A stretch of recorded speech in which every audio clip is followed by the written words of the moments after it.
when you have a corrupt regime with a paramilitary mafia running the show, intimidating the world by taking hostages, threatening the existence of a country by trying to wage nuclear war against them and all of that, and you still think that the solution is to negotiate with them?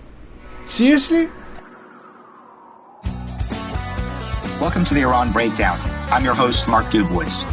There's a truth we'll come back to again and again on the show. The Iranian people are extraordinary. Whether in Tehran or Los Angeles, Berlin or Toronto, Iranians are known for their brilliance, their resilience, and drive. But here's the tragedy. Only Iranians living outside the Islamic Republic are free to thrive and prosper. Inside Iran, under the grip of this brutal regime, that potential is crushed. But it wasn't always this way. Just a few decades ago, Iran was a very different place. Women walked the streets in high fashion. Tehran's vibrant nightlife rivaled Paris. And yes, Iran's vineyards produced world-renowned wines that you could enjoy in the open. Hard to imagine, yes. Heartbreaking, absolutely. The people of Iran used to be free before the Islamic Revolution of 1979 turned their lives and their country upside down. Before we dive into today's regime, its nuclear ambitions, its terror networks, and its stranglehold on the Iranian people, we need to understand how we got here. Joining me to tell that story is Reza Pahlavi, the Crown Prince of Iran. As the son of the last Shah, he was raised to one day take the throne. But history took a brutal turn when the 1979 revolution forced him and his family into exile. Since then, he's become a leading voice for freedom, calling for an end to the Islamic Republic and the birth of a secular democratic Iran. In this episode, we'll explore the regime's relentless crackdown on dissent, the courage of Iran's opposition, and the critical role the free world must play in standing with the Iranian people in their fight for liberty. I'm Mark Dubois, and this is the Iran Breakdown. Let's break it down.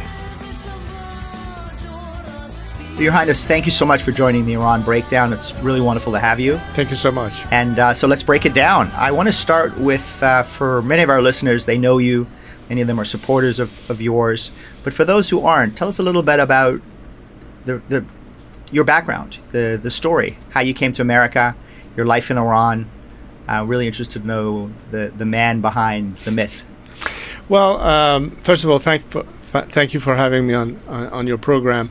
I will start by saying that I was pretty much getting groomed to be the successor to my father as a crown prince. So my life in my early years of childhood and my teen years was, apart from going through the same educational process that every other Iranian would go through in school, I was also getting prepared for the role, and therefore would have separate briefings by representative of various branches of government, civil and military, also participate in some more official ceremonies by, for instance, presiding over the a sport event, or giving prizes to workers, or visiting factories, things of that nature, which is pretty much what in most royal families you see is being played by and you became crown prince at a very young age. Well, I was officially nominated when I was almost 7 years old. That was in 1967. My father delayed the whole coronation ceremony of himself by many years, because when he assumed power, as a result of when my grandfather had to abdicate and went into exile in the middle of the Second World War, that's where my father took over. And it was not, that was back in 1943, if I'm not mistaken. So it was not until 1967 that he deemed it appropriate then to say, okay, at least the country is now on track, we're beginning to move forward. And then he said, finally we'll have the coronation ceremony. And it was during that ceremony where I was officially proclaimed the crown prince. Even though at birth it was established, but it was a way to officialize it. So it was back in 1967. At the time I was like 6 or 7 years old. And so I stayed in Iran until the summer of 1978, which is when I graduated from high school. And the plan was for me to travel to the United States to formally undergo pilot training program in Reese Air Force Base. This is 6 months before my parents had to leave Iran for the last time. So it was 6 months before the revolution. And you were about 17 at the time? I was 17 and a half at the time, yes. So basically I left Iran with the idea that I would be returning to it a year later after my training would be over. So I did arrive in the United States. I went to a short orientation visit at Colorado Springs, the Air Force Academy, and I started my training in Reese Air Force Base in Lubbock, Texas, back towards the end of August of 1978. And that pretty much was, the plan. And then in the meantime, we started seeing more and more upheavals in Iran, the revolutionary fervor, and all of that led to ultimately my father leaving Iran in January 16th of 1979. So that's practically about 6 months after I left Iran for the last time. And then from there on, the exile period started, meaning that about a month after my father left Iran, Khomeini returned to Iran. The new revolutionary government was put in place, and in the meantime, my family was moving from country to country during this whole exile period. So that pretty much changed the whole, process from where it was supposed to lead to now a completely different set of circumstances. Yeah, I mean, that's an incredible upheaval in your life. And so you've gone to Cairo, and then you went to a number of different countries, and then ended up in the United States. What was the trajectory? The way it started is that when my parents left, they first stopped in Aswan in Egypt for about 6 days when President Sadat welcomed them. From there, they moved to Morocco. That was in January of 1979. I was still in Reese Air Force Base. I left Texas to come and visit with them. First time I saw them again since I had left Iran, 6 months prior. Stayed with them shortly in Morocco, went back to Texas to finish my training. At the time, the revolutionary government had started exerting pressure to terminate the training of all military pilots, Iranian Air Force pilots training in the United States bases. And I remember at the time, the decision was made to expedite my graduation. They knew I knew how to fly already. Before I came to the States, I was flying F-5s in Iran. I was age 16 when I soloed on an F-5 in Iran. So it's not that I didn't know how to fly a plane. It was just to go through the formal training. So they expedited the training so I could get my U.S. Air Force pilot wings before the cutoff point of terminating the training program for Iranian pilots was to take place. So instead of graduating in June of 1979, I finished my training at the beginning of March, right about this time of the year, back at that time, which is when I then left to join with my parents. We were still in Morocco, and I would go quickly through the various phases. From Morocco, we went to the Bahamas. We were in the Bahamas for about a couple of months. From there, in Mexico, my father had his operation in New York. That's where the hostages were taken in the U.S. Embassy in Tehran. We couldn't go back to Mexico. We ended up in Panama. Finally, from Panama, the last stage of my father's exile was back in Cairo, where he went there and then ultimately passed away in July of 1980. So probably about a year and a half since he left Iran was the period from where he left Iran to his And when did you demise. come to the United States? After my father passed away, I was in Cairo for almost about a year together with my mother and my siblings. At that time, I moved to Morocco. I lived in Rabat, Morocco for about 3 years between 1981 and 1984. At that point, at some point in 1984, I moved to the United States. We figured that strategically the location made more sense in terms of, back then you didn't have smartphones and be able to connect with everyone on the planet. It was hard to get an outside line. I'm old enough to remember those days. There was no such thing as social media or anything like that. And so, the west coast of the United States, the east coast of the United States was somewhere between Europe and the Iranian diaspora in Europe, the east coast diaspora, and of course the west coast diaspora. It was kind of a logical move, and also from a security standpoint, it made much more sense for me to be in the States, which was more protected than the situation in Europe, where was far less secure. And as you may recall, a lot of the regime's successful assassination attempts against dissidents and their opponents took place on European soil. So, I was going to ask you about that actually, because you obviously. It's 46 years later, the trajectory of your life completely changed because of the Islamic Revolution. You've been in the U.S. now since the 80s. Since 84. And have become very popular. I mean, you've got huge support, huge social media following.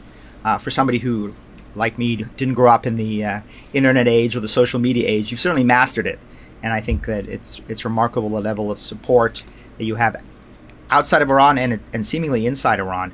And the regime has been brutal against its opponents. I mean, I was digging up in my research some names of people that I know you were very close to. And recently, Mohsen Rafik Doust, who was a former minister of the IRGC, of the Islamic Revolutionary Guard Corps in Mossavi's government, and he was head of the Mostazavan Foundation. He talked about his role in the assassination of people I think who you knew very well.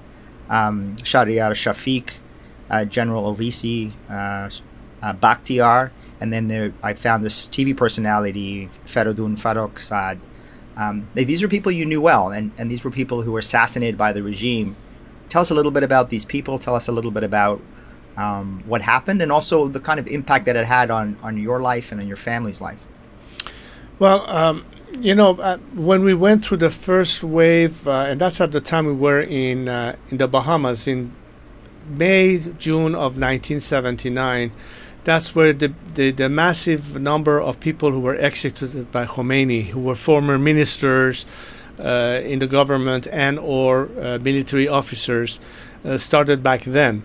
But beyond the executions, we came to a phase of assassination of opponents to the regime or dissidents. One of the first victims was, as you referred to, my late cousin Shahryar Shafiq, who was not because he was a member of my family, but he was probably one of the most popular young officers in the Iranian Navy, very much revered and adored by his supporters. He came out of Iran. He had to escape the country, obviously, being a member of the family. And he came to Paris, and it was not long after he arrived in Paris that he was assassinated by the regime. So obviously, it was somebody who could have played a very significant role vis-a-vis, the forces that were still loyal to my father or in the military, and obviously he had to be eliminated by the regime. Same thing in the case of General Ovesi, who was one of the most prominent senior generals in the Iranian military, also quite revered among his peers. And General Ovesi, together with another member of the Iranian armed forces, General Ariana, who at the time were two of our prominent military officers now in exile, were trying to organize, whatever they need to do in opposition to the regime. He was taken out as well. Shahpur Bakhtiar, who was my father's last nominated prime minister, who obviously was very much opposed to the regime, both the Marxist forces and the Islamists at the time, and was, as a nationalist, always professing his ideas. I was working quite closely with him when the Iranian opposition was beginning to first form and assemble itself in Paris. It was, of course, himself, and there was also Dr. Ali Amini, who was also former Iranian prime minister, but Bakhtiar was also assassinated by the regime. And where was he killed? He was actually killed in his own home in Paris. It was an inside job of some form, or at least infiltration, as far as we know. And of course, the personality that you mentioned, Feridun Farokh Saad, the interesting story about Farokh Saad is that Farokh Saad himself was of leftist background. In fact, at some point, I think he was a member of the Tudeh party, or at least had sympathy to the Tudeh party, which was the Iranian party. Communist Party. Right. And not that he was necessarily a revolutionary, but he had sympathies to the left. He was one of the first people to openly say, how wrong they were in their visions. He pretty much denounced that opinion, was very nationalist, very supportive to the cause. He was a big supporter of myself from the very beginning. And, he was quite a well-known figure.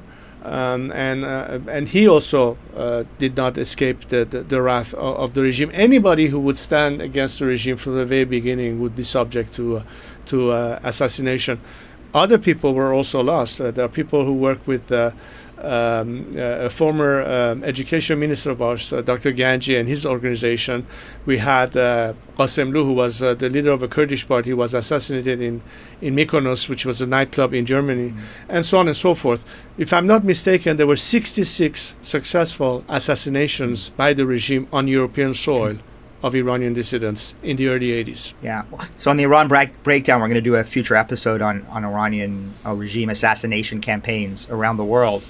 But I wanted to ask you, because many of these men were assassinated either inside Iran or in Europe. You mentioned that you moved to the United States to be more secure. And yet, all these years later, decades later, the regime is operating on American soil. Masih Alinejad, a well-known Iranian dissident who has been very active in Iranian women's rights movements, has been targeted 3 times on American soil. They've tried to kill her, including in her home in Brooklyn. In fact, as we're recording this podcast, the trial is taking place in New York.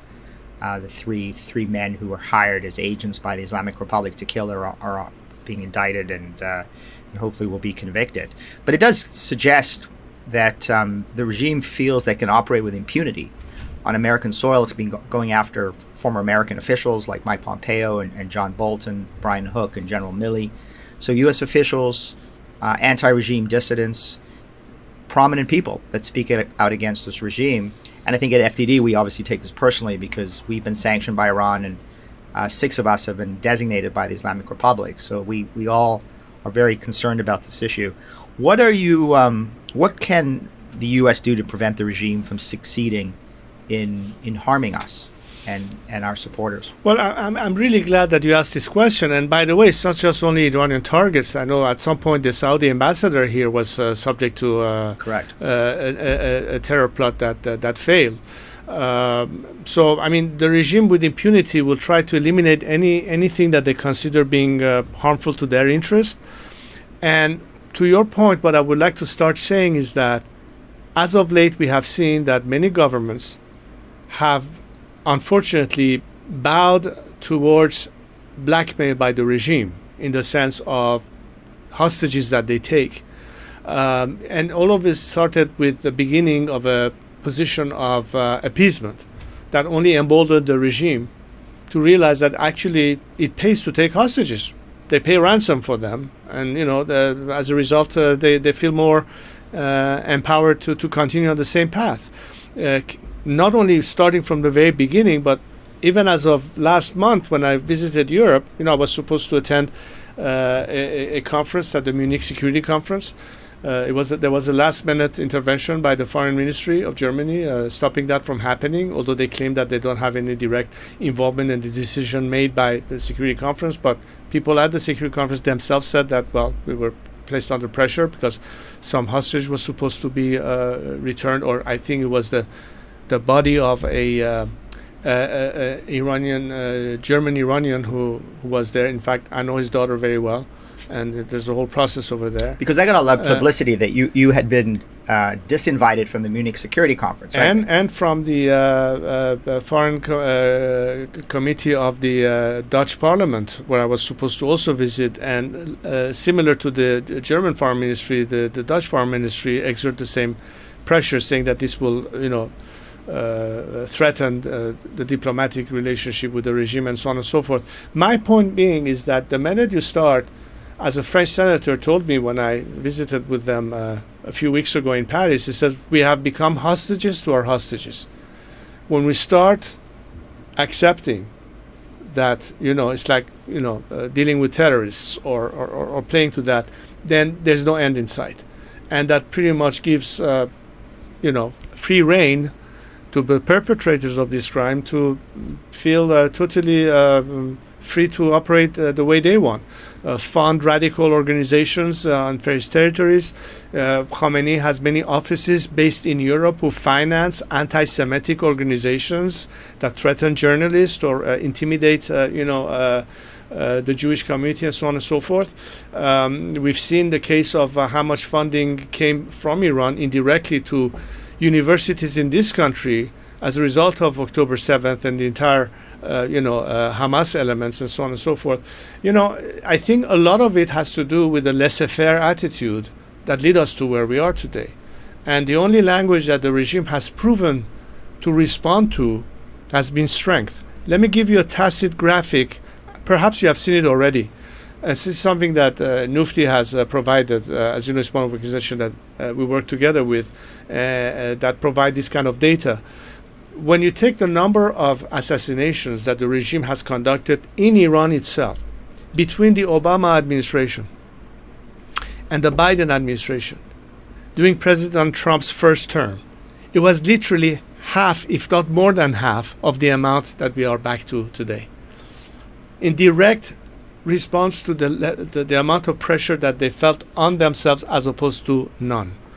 When you have a regime that was on its way down in terms of the first campaign of President Trump in terms of maximum pressure, all of a sudden the Biden administration decides that we have to counter that.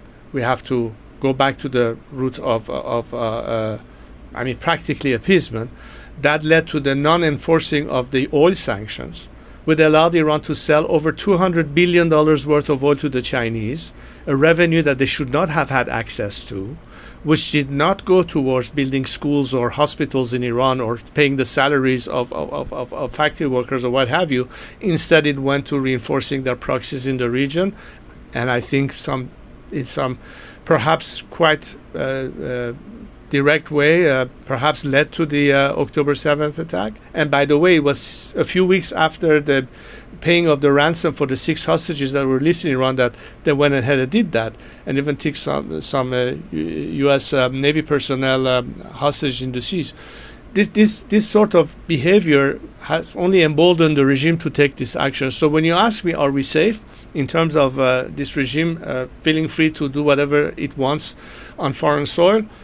As long as this attitude remains, we can only expect to see more of the same. Right, and I want to talk to you about that later in the podcast, because obviously President Trump is back with at least an announced policy of a return to maximum pressure, and hopefully under President Trump, a clear message that if the regime harms Americans, they'll be, quote, hell to pay, as he said in a number of other different contexts.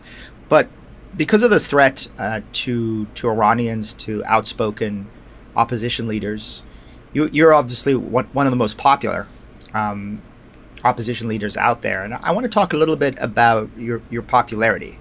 Where do you think it comes from? You've obviously been for now, I guess 46 years, if I'm counting that right. If you've been out there as a figure of opposition, starting as a young man, and now now into your 60s, and you have huge support, as I said, in social media, huge support in the diaspora, and presumably also inside the country. Where does it come from? Is it your name? Is it the legacy of your father? Is it a memory of what Iran used to be before the Islamists took over? How do you account for that? I think it's a little bit of all of these elements that you have alluded to. I think there are several aspects to it. Most Iranians, when they meet me, especially those who belong to the previous generations, at least the generation of my parents, those who were old enough to remember the day I was born, they always said that one of the most vivid memories in their lifetime of an event that was for them very, very important was the day I was born. The reason being that, when my father had, as a result of his first marriage, a daughter, then the constitution in Iran said that the heir to the throne has to be a male descendant of the king. My father divorced his first wife, married his second wife, who couldn't bear children, so he had to divorce her, and finally married my mother. And as a result of this marriage, I came to this life. And it was a day of celebration for the Iranian people. I mean, everybody tells me, the day you were born, we remember this, we remember that. So I'm glad I could contribute to some joy in your family. But I was literally the adopted son for millions of Iranians, and they always looked at me as if I were their son, certainly before the revolution.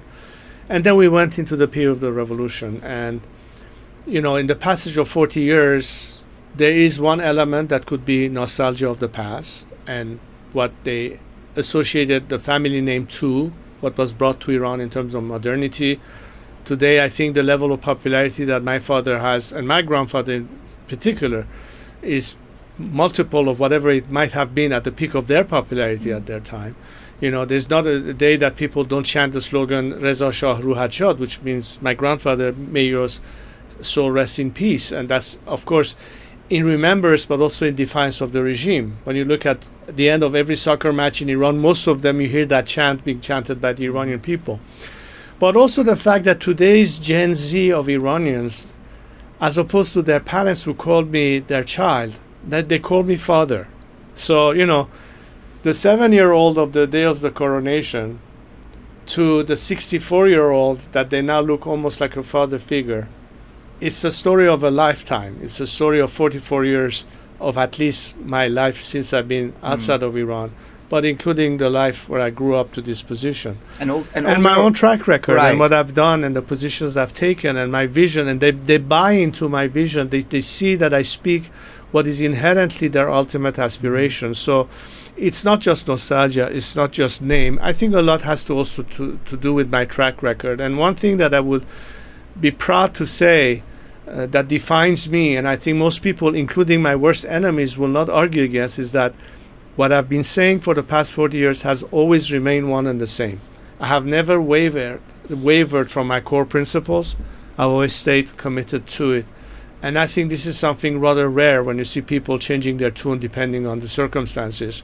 I've always stood the course, and I said one day, hopefully, they will catch up to the vision that I have had for my country. And I'm glad that today the trust that they have in me, the reverence they have vis-a-vis me, is something that tells me that I haven't wasted 44 years of my life, that it was worth something, and it is still going to be an element that could make a huge difference by the role I intend to play to liberate Iran from this mess and, you know, usher in this transition that I've been talking about as part of my general program. I want to talk about that because so you've been very clear and as you say, very consistent about your role in a transition from the Islamic Republic to a free Iran and to an Iranian democracy. Some of your supporters have thought of you as a sort of playing the role of a constitutional monarch. Some supporters have thought of you as playing the role of an absolute monarch, sort of a Reza Shah II.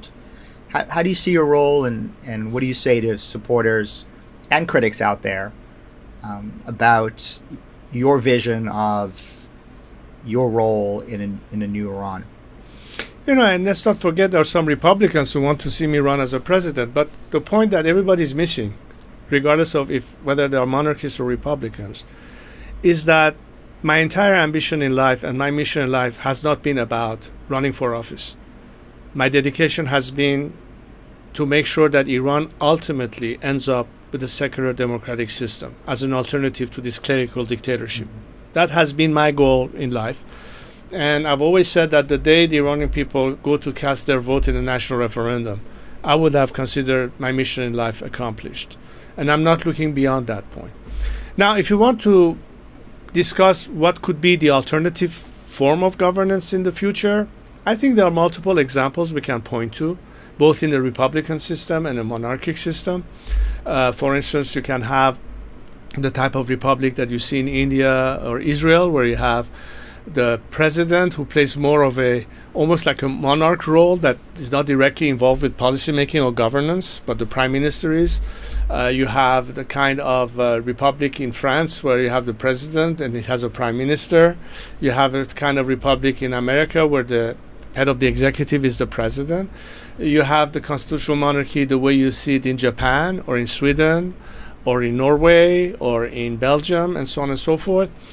Certainly not absolute monarchy. That's not even fathomable in terms of a legitimate democratic alternative. But the way you achieve that, the way you ultimately decide what's the best course and option to the nation, that I think is exactly the reason why I've been behind a democratic process to determine the outcome, as opposed to pre-designate the outcome. And the reason I say this is for multiple reasons. Number one, in contrast to what happened in 1979, if you ask any Iranian whether they were pro-regime, against the regime, wherever they stood, How many of them actually knew what Khomeini was going to be? The answer to that question is 99% didn't have a clue. Didn't even understood what it is that he's really talking about. Back then, they used to say, the Shah has to leave, then we'll see what happens. Well, guess what? The Shah did leave, and then we saw what happened. But by the time it happened, it was too late.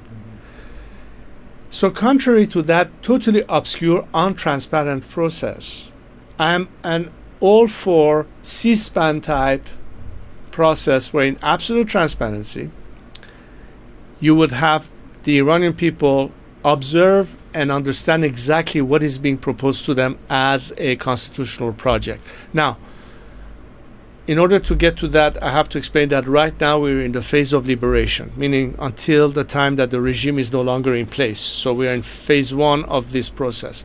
Right after phase one, we enter the transition process. This is where my role becomes the most critical for the people who are following my activities, because we want to make sure that the vacuum is filled post-regime collapse, that you're dealing with an element of stability where there is a plan as to how to address the transition. Because, by the way, that's been used as an excuse by U.S. policymakers, European policymakers for years, that they don't want to support the undermining of the Islamic Republic or the collapse of the Islamic Republic because they fear what comes next. They fear there's no day after plan.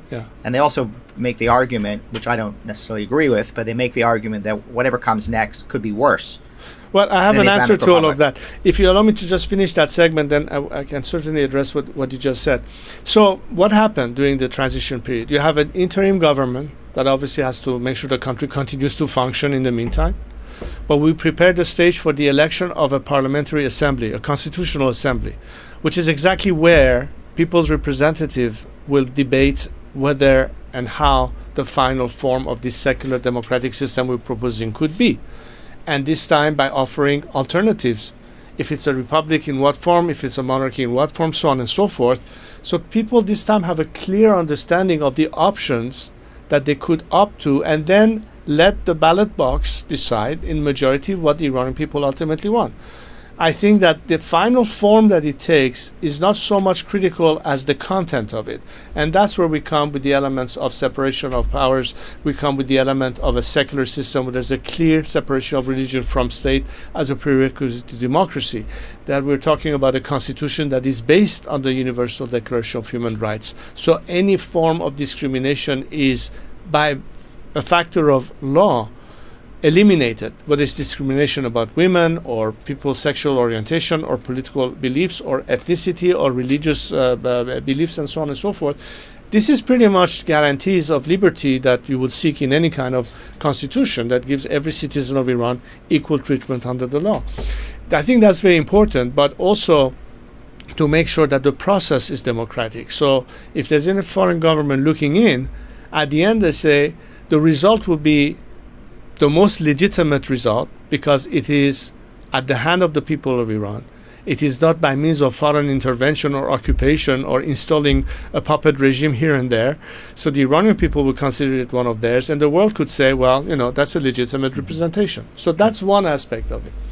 But coming to your point, if they're dodging the question of not knowing what happens next, I must say that, first of all, the scenario of change in Iran is very different than what we have recently observed occurring in our immediate region. And by the way, I know that in some corridors of diplomacy or politics in this country, the concept of regime change has gotten a bad name. Well, because you poorly executed it in other places. Example, Iraq and Saddam Hussein and the de-Baathification. But you're not talking about, I want to clarify this for our listeners, because I think when, I've said this before, when people say regime change in Washington, the brains of our policymakers and our experts freeze. And immediately they think of Iraq, or they think of Afghanistan, or they think of Libya. They think of a military-led regime change, 500,000 mechanized troops invading Iran. You're not talking about that. Of course not. And that's why we need to talk about this. That. Right. That's precisely one of the reasons we have to talk about this. It's because I think that the false fear they have of this scenario is based on an assumption that is just not there. That's not what we're asking for. Right. In fact, if you follow what has been my strategy and the way it should make sense to a foreign government, whether it is here in the United States or in Europe, is that the scenario that I am professing does not require the kind of intervention or involvement that you have seen in those other scenarios, which, by the way, ended up with a not quite successful end. But let me explain how I look at this. Look, the agent of change are the Iranian people themselves, number one.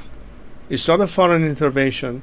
It's not as a result of a military intervention of any form, whether it's against bin Laden in Afghanistan or, for that matter, what we saw in Iraq.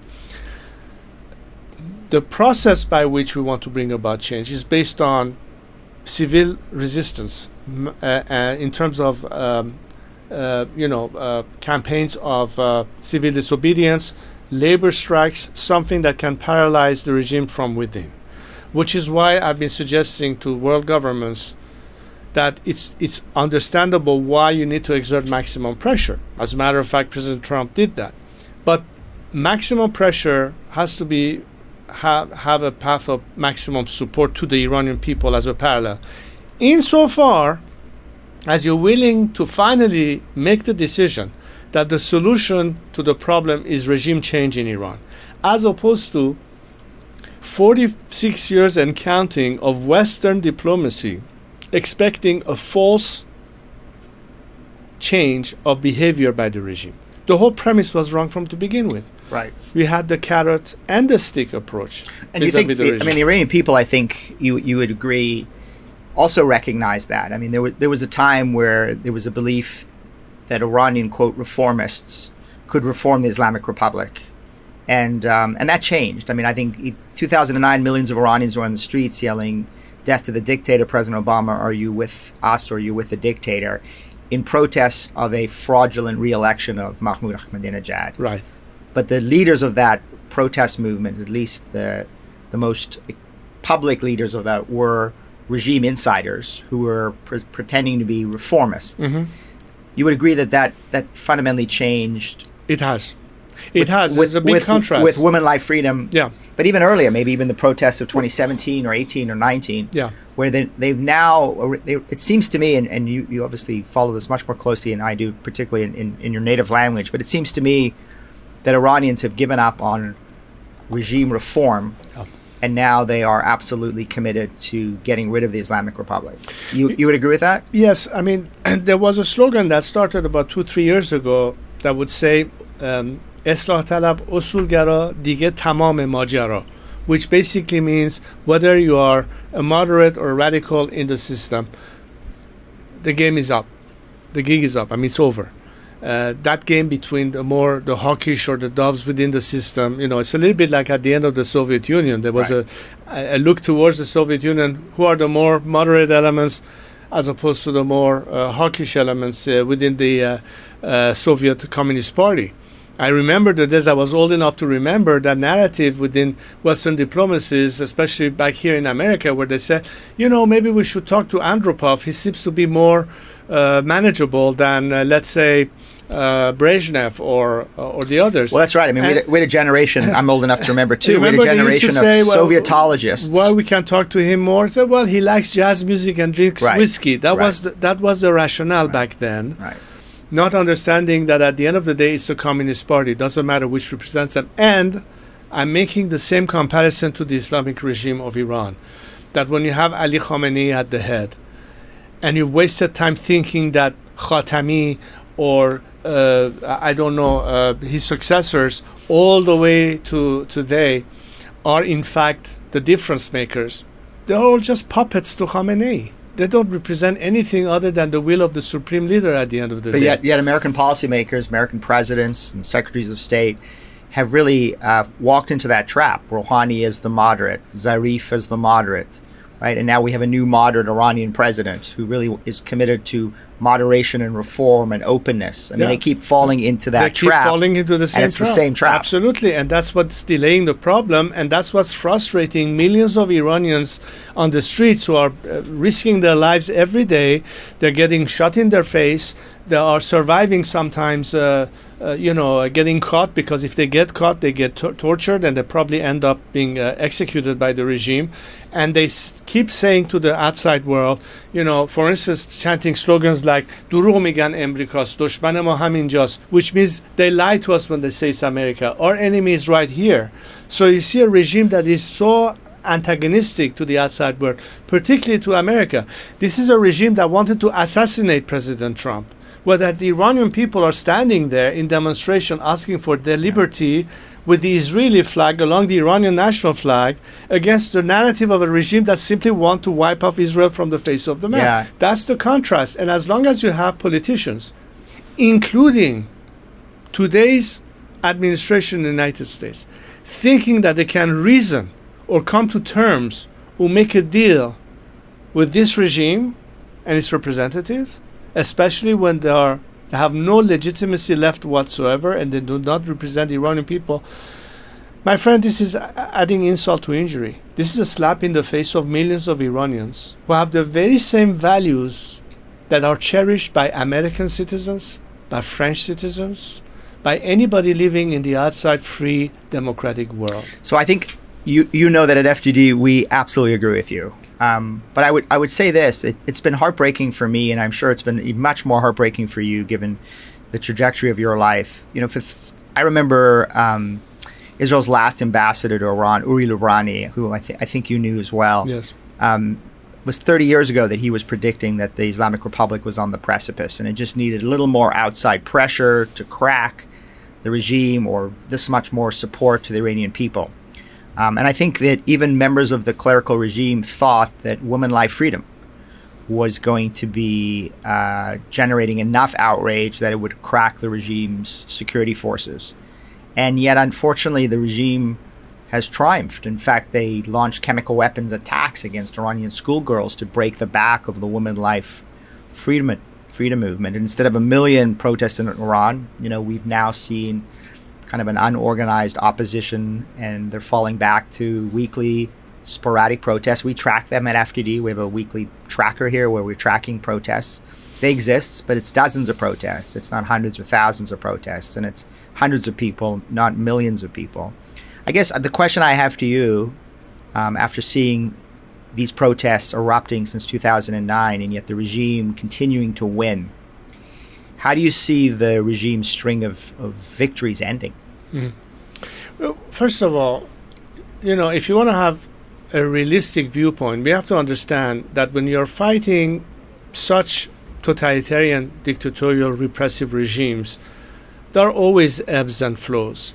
When I was in Geneva a few weeks ago for the Human Rights Conference, and I had the opportunity to visit with some of the representative of different countries as dissidents, from Venezuela, from Cuba, from Hong Kong, from other places, we all realize, being in the same boat, of how many ebbs and flows we have to face. Moments where we are closer to success, sometimes it backfires. I must say, unfortunately, the policy of the Biden administration delayed the process. The regime was on its heels, and they got a second lease on life as a result of all that appeasement approach. So there is a direct correlation, but how much outside pressure is exerted with the survival of this kind of regimes. And by the way, let's not go too far. We have successful models that proves that with direct support, many campaigns that did not include any kind of foreign military intervention put an end to unwanted regimes. The end of the Soviet Union did not come with a single bullet fired by a Western soldier or tank or aircraft. Well, certainly not against Soviet troops. Certainly not against Soviet troops. Right. When the Red Army did not stop Boris Yeltsin when he was standing in front of the Duma, they ultimately ushered in the end of the Soviet Union, and Gorbachev had to sue for glasnost and perestroika, but also because there were two strong leaders at the time that put the ultimate pressure on the Soviet system, Ronald Reagan and Margaret Thatcher. Let's not forget that. So strong leadership in the free world does matter. Oh yeah, no, I have to say this is a model that we talk about all the time at FDD. Is the Reagan model against the Soviet Union, which really combined, in your words, maximum pressure on the regime. Vanessa would not have been successful, and maximum Nelson support. Mandela would not have been successful Right. without that kind of support. That's right. And what we're asking in Iran, and I think that's something that President Trump should appreciate, because at least if that's what he's calling for, that we don't want to get engaged or involved in anything. Again, Mr. President, the best way you can guarantee that American troops or American taxpayer dollars will not have to sustain endless years of campaign and presence in the Middle East is by helping Iranians liberate themselves from this regime. Because we will be the boots on the ground, not your soldiers. We can repurpose frozen Iranian assets that belong to the Iranian people in the first place to finance the kind of campaigns we need to put pressure on the regime from within, without a single American tax dollar being paid. I'm a U.S. taxpayer, by the way. I don't want my money to be spent on those kind of elements either. So I think that's exactly one thing that if he intends to divest from being engaged, well, the best way you can disengage is by allowing something to replace what would otherwise force you to be involved, whether you like it or not, which is bound to happen if this regime continues to be there. Why? Because it will continue to be a threat, because it will continue to be a problem for the world, whether it's disturbing maritime traffic in the Middle East, in the region, whether it is the regime continuing to finance its proxies, whether it is the existential threat against Israel because of the nuclear threat and so on and so forth, or further proliferation in the region. No matter how you look at it, everything ties back to this regime continuing to be in place. And in 46 years and counting, not a single government came and said, it is time we start thinking that the alternative does not lie as a result of our diplomacy that has failed or our military campaigns that have not ushered in an era of stability. But this could be a different scenario that is win-win in the sense that it's good for the people of Iran, the people of the region, but also in the best interest of the citizens of the free world. So I'll tell you what policymakers say to me, and they've been saying this to me for over 20 years in Washington. Right, I've been through now a number of administrations, from Bush to Obama to Trump to Biden and back to Trump, and that is, I want to get back to this issue of the opposition. There's no doubt in my mind that millions of Iranians despise this regime. Maybe it's even the majority of Iranians that want to see the end of the Islamic Republic. There's no doubt to me that a free Iran would be a prosperous and successful Iran, because I've always said that the only place where Iranians don't succeed in the world is inside the Islamic Republic of Iran. I grew up in Toronto, Taranto, as they call it. I've been in communities in Los Angeles and in New York and around the world. And it's always remarkable to me how successful Iranians are wherever they go. The only place where they've been denied that success is inside the Islamic Republic of Iran, because of its brutality and its corruption and its repression. But what policymakers say to me is, Mark, if we could only get a unified Iranian opposition inside the country and outside the country, then we would have a unified opposition to work with. And we must have a unified opposition if we're able to take on the thugs of the Islamic Republic. So bring me back a unified opposition, and then we'll talk about maximum support for the opposition. What do you say to that objection? Look, the expectation of seeing more unity among opposition is not an unfair expectation. The question is, there are many elements that expedites and encourages more unity in an opposition as a direct result of your own behavior vis-a-vis the issue. Look, what would be the incentive of an Iranian activist, dissident, political prisoner, irrespective of their political persuasions, to think that they have a chance to overcome a regime that will execute a singer for just singing a song against them, while you're sitting here continuing to negotiate with the regime and its representatives, not taking any action against their behavior, because while they're taking hostages, they still have elements related directly either to the top heads of the regime and their families that are money laundering in Toronto or in London, or have members of their families that are employed by the US government that have direct relation to the IRGC, for instance. When they see all of that happening, they say, well, how clear are you in your heads of assessing the situation properly. I want to go back to a point you raised and then tie it into the opposition and the expectation that they have. We talked about the era of the Green Movement and the fact that, yes, of course, Mousavi and Karoubi were, of course, challenging the result of the election, but they were still in the context of the regime, its laws, and its constitution. Today's movement, where people say death to the dictator and an end to the Islamic regime, and elements who until yesterday were on their side who are not joining forces with us, that's the big sea change that the world needs to see. When somebody like Mehdi Nasiri, who was a right-hand person to Ali Khamenei, he was the editor-in-chief of Kayhan newspaper, the equivalent of Pravda in the Soviet Union, who today says we have to work with Reza Pahlavi to usher in an era of change beyond this regime. It's meaning that we're beginning to peel away from the regime and converge with us. Those of us who from the very beginning were secular Democrats vis-a-vis this regime, and former reformists who now are disillusioned and want to join with us. And this is a phenomenon that's happening inside, not in Los Angeles, not in Toronto, not here in Washington, but in Iran itself. Well, that's a huge change. It is a huge change. I think people don't recognize that, again, there are millions of Iranians who despise the regime.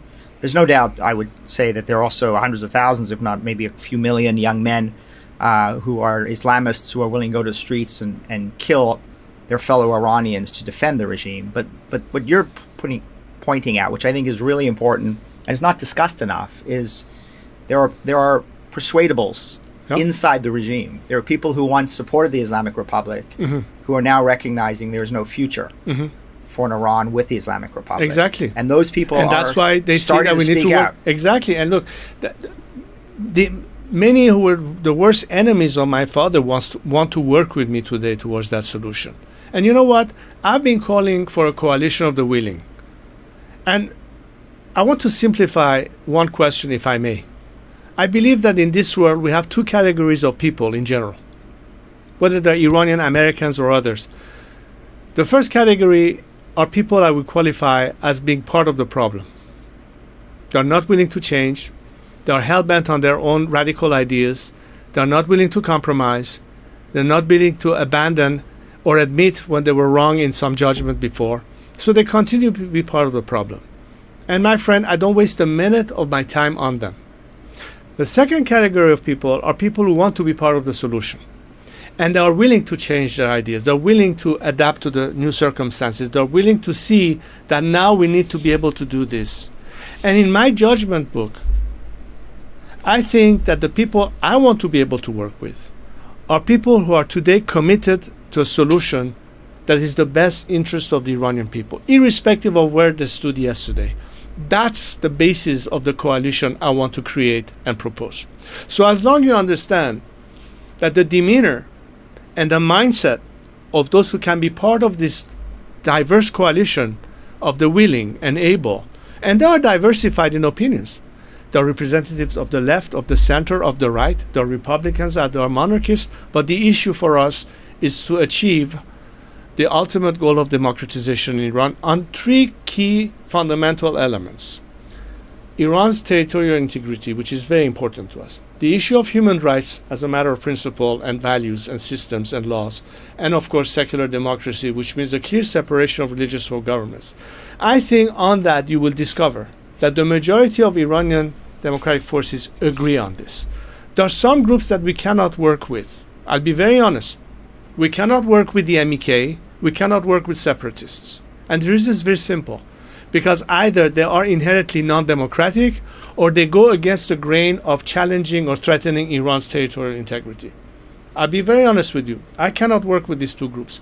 But I can work with every other groups, including those who were at some point revolutionaries of yesteryear, but today agree that they were on the wrong path and we need to now regather forces for a better future. So that also goes to the spirit of my view of national reconciliation towards a better future. Maximizing defections from this regime to minimize the resistance against the Iranian people for that change and guarantee that the transition will be as smooth and as least costly to the nation. But I need to have that element of foreign support in this. So that's where I come back and tell those contrarians or naysayers or people who might be worried that are we yet again not sure as what the outcome would be. The devil that we know is better than the devil that we don't, which I think is a big excuse. I say, look among yourselves. Look how many people, just by looking at the Iranian diaspora, you made an allusion to it when living in Toronto.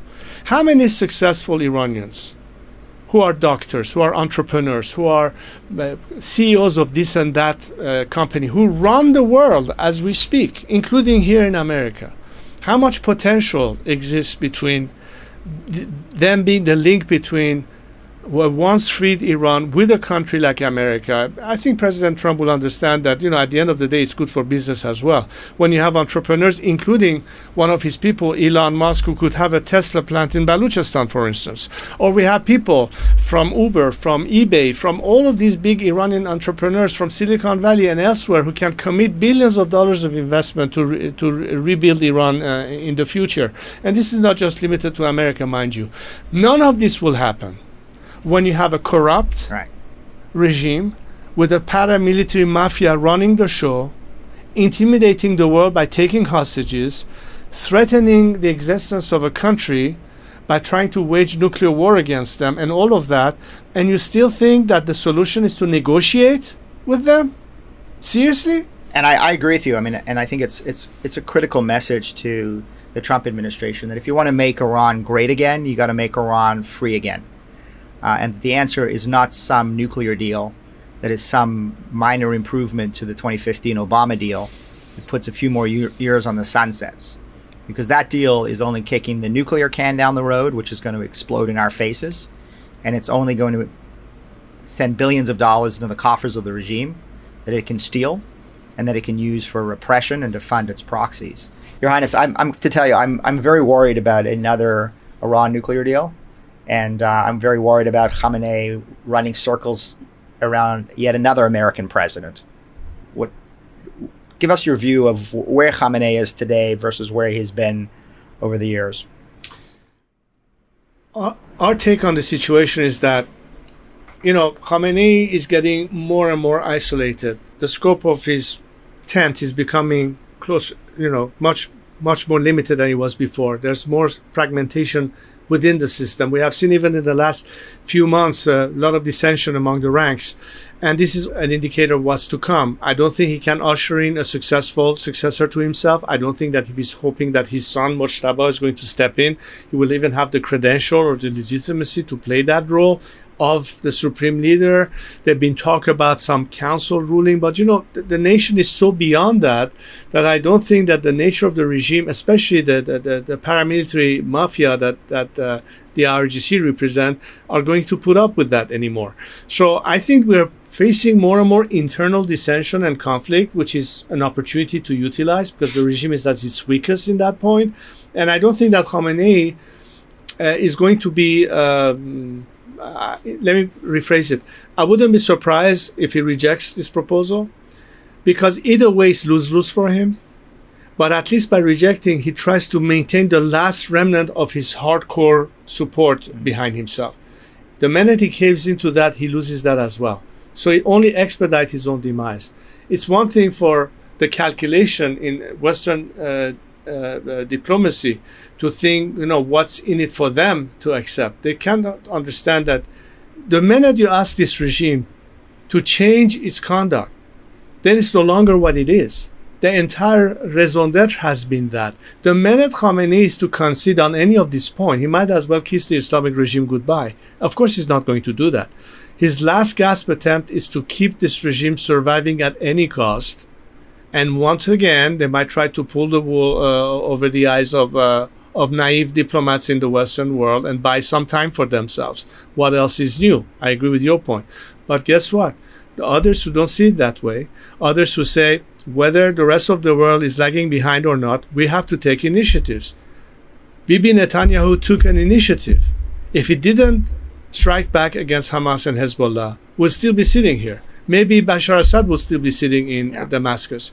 Things do change based on certain actions. And today, clarity of the message is very clear. The regime has lost.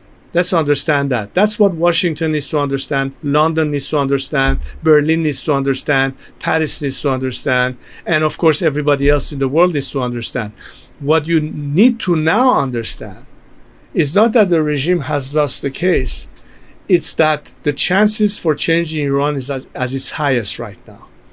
But we can give certainty to guarantee a better future by being clear on the alternative. Look, my strategy is to encourage maximum defection, so we smooth the process of change by including the majority of those who don't have their hands soiled in the blood of the Iranian people survive regime change. Complete different process of de-Baathification in So that's, Iraq, by the way, a great strategy. It's maximum pressure on the regime, maximum support for the Iranian people, and maximum defection for those inside the regime who understand that their future is tied to a free Iran, not an Islamist Iran. And that they have a role to play to maintain stability and order.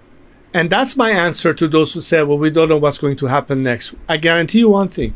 If you start dragging your feet yet again, you're only guaranteeing escalation of conflict and a different reality in the world. On the other hand, if you help Iran liberate itself, not only you immediately eliminate most of the problem associated with the regime at once, but you make sure that we can have a very soon-to-be-reached stable future. Because now the people who are out there dealing with you are willing to work with you, have the same values and principles that you are professing, and we can work in absolute partnership to remedy the problems of our region, which are numerous. Water shortages, the economic situation, anything that stand in waiting depending on how long this regime survives. So I think it's this only way to look at it as a win-win proposition. As I said, I'm doing my part together with my fellow Iranians. I hope we will find some partners in the who are willing to join in on this mission that could liberate the entire world. We can have a different world as a result very soon, depending on how fast we are willing to act now. But you've mentioned a couple of times Israel, and I actually met you for the first time in Israel, in Tel Aviv. And I remember thinking, wow, it is remarkable that you were there. And tell us a little bit about your decision to go. I mean, it was quite a brave decision. I would imagine it was quite a controversial decision within the broader Iranian community, though I think you're exactly right. I mean, I've been struck by the fact that really sometimes the only people that are at rallies after October 7th with Jewish Americans or Jewish Canadians or Jewish Europeans against Hamas and against Hezbollah and against the Islamic Republic of Iran are Iranians, are Muslim Iranians who are at the same rally. And so it seems to me that at the personal level, there's a really deep connection between Jewish Americans and Iranian Americans, between Israelis and Iranians. Do you get that sense as well? And was that sort of one of the reasons you wanted to go and really connect with the Israelis in the way that you seem to have done? Yeah, of course. And, what made it even more imperative was the fact that within the last 4 or 5 years, we have seen hundreds of thousands of Iranians, although many of them were denied access, but at least tried to get there, to gather by Cyrus the Great's tomb in Persepolis as a symbol of Iran's heritage, culture, tradition, civilization, identity. And among them would be people representing different faiths and ethnicities. And they celebrated that Iranianness, anything that this regime from the get-go was against, anything that had to do with Iran, the celebration of our history, of our culture, an anti-Iranian regime, in essence, started there. And when you start thinking of Cyrus the Great, you cannot help but to remember that 25 centuries ago, when he liberated the slaves in Babylon, helped them rebuild their temple in Jerusalem. We're talking about the uniqueness of the relationship of two nations that no other country in the world can claim.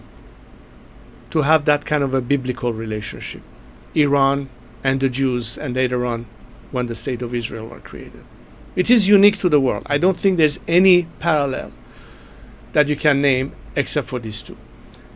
And one of the reasons I wanted to go to Israel was, beyond the obvious taboo breaking of the issue, was to point that today Iranians who celebrate their traditions and their history and their civilization, we as Iranians have no hatred or animosity towards other faiths or other cultures or nationalities. And what could be more symbolic than to show that unlike this regime who hates the Jews, who promotes anti-Semitism, that actually wants to wipe up a country off the face of the earth, that we Iranians, unlike them, are certainly looking at Israel as an extremely important partner and strategic partner in the region. We don't have any animosity towards our Arab neighbors. We want to, in fact, be the country that helps seal what was the spirit of the Abraham Accords, which of course was welcomed by the Israeli counterparts in the Arab world, only to be sabotaged by the regime, which obviously felt threatened by that. But the reason I wanted to go there, and I said it at a press conference in Tel Aviv, I think it was, that I hope that one day we can elevate the Abraham Accords to the Cyrus Accords. Whereas Iran, a different Iran, would be the element that will seal the deal permanently, that will ultimately allow for actual stability and freedom to exist, which will ultimately be conducive to eliminating all the proxies that the regime has had, all the elements that have been preventing from true peace to happen, and ultimately even the dual state solution, and for the Palestinians to have a real chance to have finally their independent state. None of this can happen under this regime being in place. That has been the delaying factor. And Iranians want to be part of that equation. They want to prove the world that we, unlike this regime, are the agent of peace. We want to be part of those who want to be the peacemakers, as opposed to a regime that has been practically representing the warmongers. And the narrative is already there. The story is already there for all to see. And that's why it's important for the world to understand that if we want to avoid conflict, if we want to avoid escalation, today we have an opportunity, a window of time that is not going to remain open forever. This is an opportunity, if we don't want to get to a point that Israel might have to take the initiative of strike Iranian facilities or what have you, or there's an escalation of conflict, or Iran's ballistic program begins to threaten Europe, that even if you have the snapback strategy, how far along is there transparency and accountability by this regime? In other words, we can always remain nervous because the finger on the trigger is still sitting there in Tehran. All of that ties back to the urgency of the matter. I still think that there's enough time to remedy the problem. And one of my messages, and the reason I traveled to Israel was also to talk to the politicians, obviously Prime Minister Netanyahu. And in fact, I'm glad that he took my advice of talking to the people directly. Yes. I said, talk to the people, talk to the Iranian people. Let them hear from you that you make a difference between them and the regime. And it's worth pointing out to our listeners who may have missed it, but Prime Minister Netanyahu in recent months has been sending out videos with Farsi subtitles, speaking directly to the Iranian people over the heads of the regime. And the fact that because he understands that, he also understands the logic behind why I say it's important to have a policy of maximum support. Right. Because by bringing pressure only, is it sufficient to make the whole thing tip over? You have to give the Iranian people a fair chance of fighting the regime. So far, they've done it completely unaided and alone. Had it not been for Elon Musk and Starlink, God knows how much access to the internet will still be available to the Iranians inside Iran to communicate with one another. Well, I would say that I think your visit really made a difference, and I think Israelis heard you, and I think Israeli decision makers were listening. I don't want to get into it in detail on an open podcast, but I think there is a sea change with respect to how Israel sees the Iran issue today, and I think for the first time ever in Israeli history, they've made maximum support for the Iranian people a central pillar of their strategy, and it's not just rhetorical. Because they understand the Iranian people. Correct. Israelis, and I think a lot of people within the international Jewish community, not to mention the Iranian Jewish community, of course, actually understand and see why a different Iran can in fact bring about. They know the Iranian people much better than an American politician, or for that matter a European politician might know. At least not as much as they would understand it, which makes it even more ridiculous, where you have a country that understands Iran better than any of them, who understand the necessity for that to happen, and you proclaim to have that country as your most trustable ally. You don't even listen to them. You pursue your own assessments and analysis, which is still based on that flawed expectation of behavior change. Well, that's and certainly we just wasted time. Right. I mean, that's certainly the frustration in Israel, as they have encountered multiple American administrations who aren't listening to them on the issue of how to deal with the Islamic Republic. I mean, it is a good reminder, ancient Persia, ancient Israel, modern Israel, and hopefully one day a modern and free Iran. And it does remind me that when President Harry Truman made the decision to support the independence of Israel, against, by the way, the advice of numerous people in the State Department and elsewhere in the U.S. government, and he made that decision, and it was obviously a critical decision to the UN vote that brought the modern state of Israel into being and brought Israel back after 3,000 years. He said, I am Cyrus. I am Cyrus. And Truman had that sense, that historical sense, that he was Cyrus. He was bringing the Jewish people back to Jerusalem in the way that Cyrus had brought the ancient Jews back to Israel, as you had said. So there's certainly that kind of continuity. But I want to end with this, Your Highness, and that is that we've covered a lot of ground. We've talked a lot about your background, the Iranian people, the Iranian opposition. We've talked a lot about what has worked, what has failed, your aspirations. I want to end with a couple of questions, maybe sort of lightning round questions. First is, when you think about Iran today, I've heard you say that Iran in the 1950s and 60s and 70s was on a trajectory to be South Korea, but ended up as North Korea, or not the people, but the regime. When you think about the Iran of the future, a free Iran, what country do you have as a model? Is it a South Korea? Is it a America? Is it a UK constitutional monarchy? I mean, aspirationally, when you think of Iran, what is the model in your mind? I would say that long before America came to existence and claims to be the melting pot of the world, Iran was the melting pot, at least of the region, for centuries. We had a country that was represented by various ethnicities and religious communities that lived side by side in peace in a nation state for centuries. If you look at the Middle East, half of the countries that you see on the map today did not even exist before the end of the Ottoman Empire. Many of them were manufactured artificially by some European diplomat at the end of the First World War. When you look at Iran and the fact that it goes back centuries of civilization and tradition, a country that survived multiple invasions, whether it was the Mongols, the Turks, the Arabs, and what have you, and we are still standing as a nation without losing our identity and culture, that's a very strong statement to make. So your answer really, I think I'm gleaning from this, is your answer is modern Iran should look in many ways like ancient Iran. What I'm saying is that in the 21st century, where we are seeing a world where how do you serve the best interests of your respective citizens, when you start looking at issues differently than the optic you might have had before.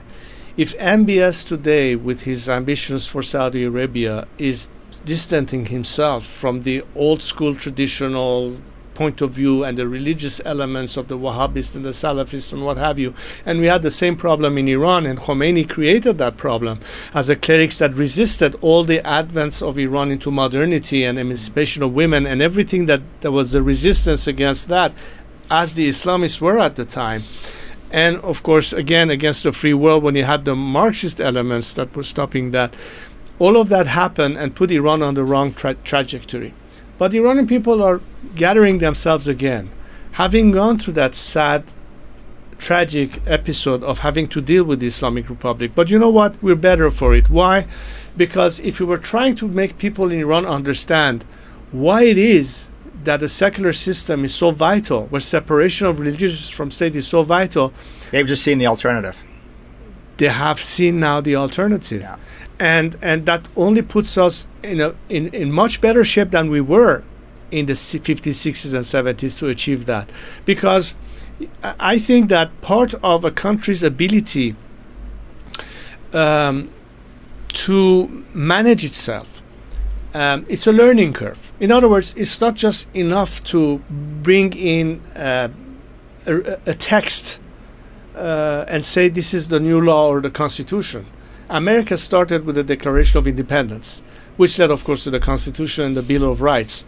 But in between, you had the Civil War, you had many other issues, you had the movement of protest, and Martin Luther King, all the way until where America is today, right? Despite the fact that you had the laws and all that, but there has to be also a culture of tolerance. There has to be also a culture of acceptance, of diversity, and respecting that. This is a learning curve that a text by itself cannot guarantee. We have gone through that.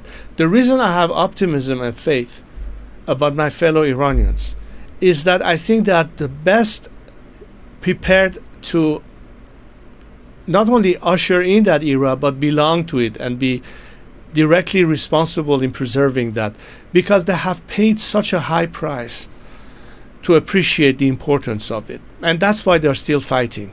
And that's what gives me hope. But what I hope the world also understands is that the best way to guarantee your interest is to know what horse you're betting on. If President Trump wants to be a peacemaker, then he has to stop negotiating with warmongers. Mm-hmm. The peacemakers are not the regime and its representatives. You're wasting your time, even if you have to do it for good form.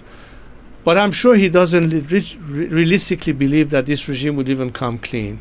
I know there are people in this administration who understand more than ever where Iran is. At least the first time I see somebody at the helm of the State Department who, since the revolution, has the better understanding of Iran than any of his predecessors, and that's Marco Rubio, and I've met him and I know how he thinks. This is very important, because if we have a misread on what's happening there, once again we're missing the boat. I'm glad that today the viewpoint in Israel is much closer to our viewpoint, because they understand what can happen. I hope that this administration catches up to that reality as well and see, let's guarantee our not having to get engaged by eliminating the problem once and for all. I hope the European governments will also have a reset in their policies, because if they keep dragging their feet, they will have more problem with immigration, which has a direct play into the way politics is changing in those countries, the energy dependence and the blackmail coming from Moscow every time the winter hits. A different Iran could provide all of those requirements. It's only win-win. But for God's sakes, let's not waste time. So let's end with this. Your favorite book on Iran. I know there's a number of our listeners who want to learn more about Iran. They're going to learn, obviously, quite a bit through this 10-part series. But if there's one book you could recommend, it doesn't have to be about politics. It could be poetry, history, culture, literature. What book should they read to give them a real insight into your country? I think to be absolutely on par with the sentiments of the nation today. And again, I think the most vivid element and aspect that we have seen in recent years is this renewal of an Iranian identity renaissance of some kind. And I would say what effectively, even though it's not actual history, it's more of a legendary book, but it's our most famous poet called Ferdowsi, who wrote the Book of Kings, which basically shows all the heroism and all the sacrifice of keeping our identity alive as a nation. And that's exactly what I see in the spirit and the resilience of our young kids today. When I was in Munich a couple of weeks ago and working together with this new coalition that we are forming among Iranian opposition groups, that is also part of my activities, and talking to diaspora, I had a chance to visit with some of the recent victims ever since the massive protests, and the kids who were shot in the eye, and all of those guys. And when I was asking them, well, what keeps you guys going? How do you? I want to hear it from yourselves. How do you look at it?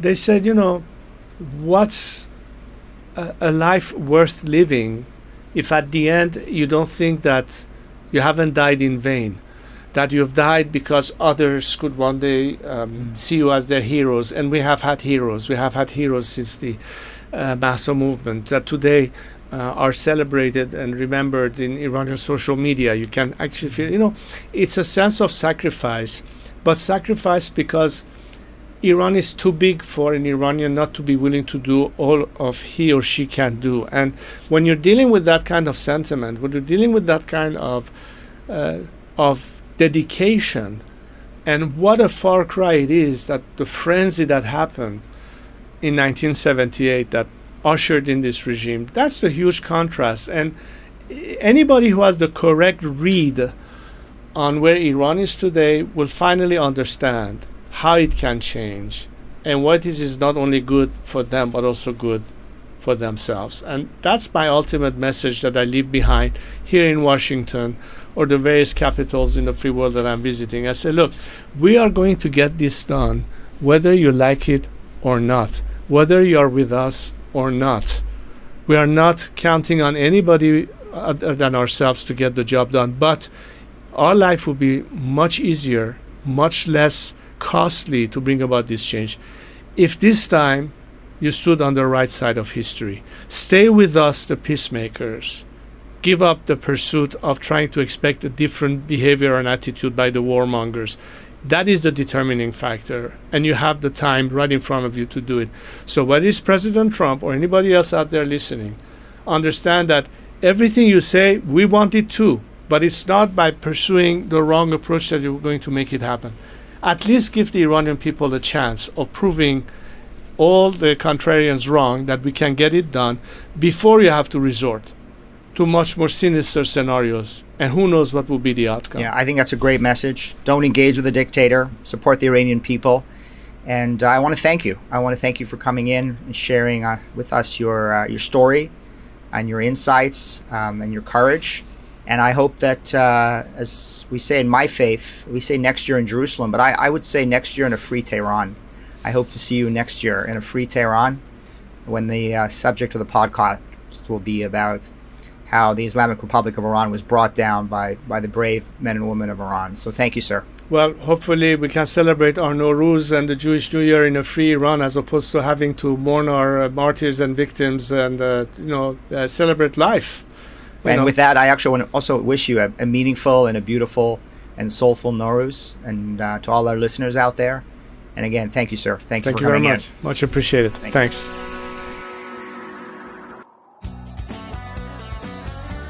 A huge thank you to Crown Prince Reza Pahlavi for sharing this powerful story, for reminding us exactly what's at stake in the fight against the Islamic Republic.